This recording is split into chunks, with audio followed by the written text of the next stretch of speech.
Commitment is making a choice to give up other choices. Let me tell you about a Vietnam veteran, Dave Roever. You ever heard Dave Roever speak or preach? He's incredible. He tells the story of the dramatic way God spared his life when he was a soldier in Vietnam.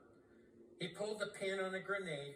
He raised up the grenade to throw it, and the grenade was faulty, and it went off in his hand. And somehow, by the grace of God, he survived the experience, but much of the skin on the entire right side of his body was blown off. If you were to see him today, he himself would admit that he knows he looks rather grotesque. Even after multiple surgeries, the entire right side of his face is deformed. He has no eyelid. He has a badly sunken right jaw. He has no right ear. He has no right hand. He says he was lying in the hospital bed recovering from his wounds. The man in the bed beside him was recovering from a similar accident, from a faulty grenade. And that man's wife, when she made it there, she walked in. She took one look at her husband. She took off her wedding ring.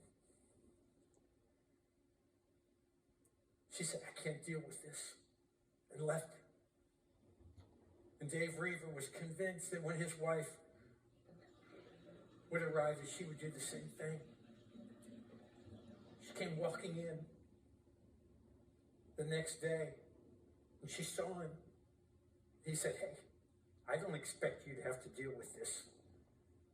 And she came over and she reached down and she kissed his burnt lips.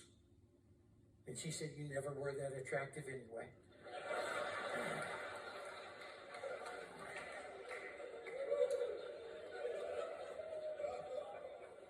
And Dave Roever says this. He says their marriage survived because it didn't begin in the backseat of a car. It began in the front row of a church.